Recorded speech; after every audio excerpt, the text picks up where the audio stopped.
10 years ago, if you said that biological males should not compete in women's sports, nearly everyone would agree with you. But if you say that in today's world, you get treated like a cancer to society, especially if you're Christian. Vermont Christian School knows this all too well. The school got severely punished for saying that they didn't want to force their girls' basketball team to play against an opponent with a transgendered female, who was really just a boy. But despite attempts to silence them, the school and former girls basketball coach Chris Goodwin are not backing down and have filed a lawsuit to get justice.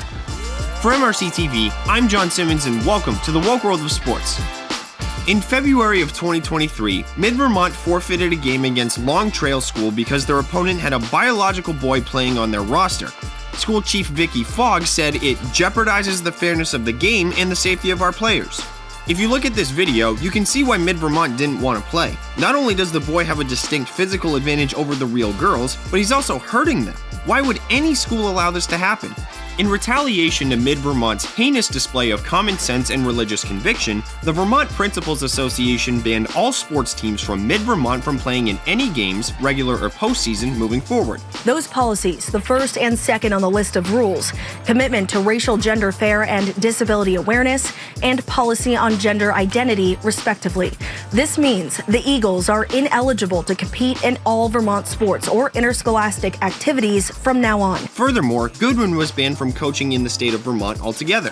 Not only that, but they said that Mid-Vermont would be punished for expressing their religious beliefs because it did not line up with the toxic LGBT agenda. But if Mid-Vermont isn't allowed to impose their beliefs on others, why was Long Trail allowed to do the same, especially when their worldview doesn't make any sense? If that's not an indictment on how lost we are as a country, I don't know what is. Nonetheless, Goodwin is not apologizing one bit for his decision. On Monday's episode of Fox and Friends, the former head coach said that he and the school would not compromise their religious beliefs. After discussions with the administration and our players and parents, we decided that instead of going against our religious beliefs that, there are differences between male and female and we are created differently, we decided to forfeit that game and withdraw from the tournament. And at that point, the state of Vermont governing body kicked us out of all athletic competitions in the state.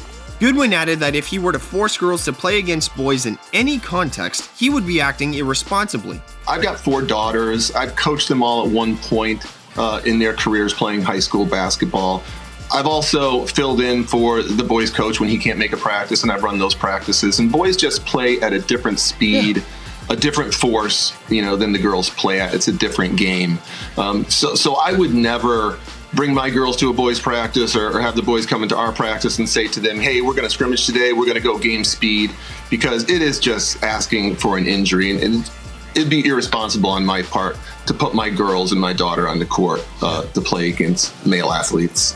Ryan Tucker, Goodwin's attorney with Alliance Defending Freedom, said that Vermont, through these actions, is attempting to silence anyone who would speak out against the transgender agenda. As such, they filed a lawsuit to overturn the state's ban. But you're absolutely right. I mean, what's going on here is the state is basically attempting to purge individuals like Chris and other family members in the state from public discourse, from the ability to speak out on issues of significant public concern. And the state is completely failing to consider the biological reality here, the health and safety consequences. And we filed a lawsuit on it. We're very confident that we're going to prevail. It's certainly admirable that Goodwin and the school are not going quietly in their fight for justice, but it's sad they even had to get into this fight in the first place. Boys should not compete against girls, plain and simple. If they're allowed to, girls suffer immensely. So folks, what do you think? Was my analysis a home run, or was it a big swing and a miss? Feel free to leave your comments and subscribe to our social media channels that still let you see our content. And always remember, be on your A game and don't cave to the woke agenda in sports. For MRC TV, I'm John Simmons.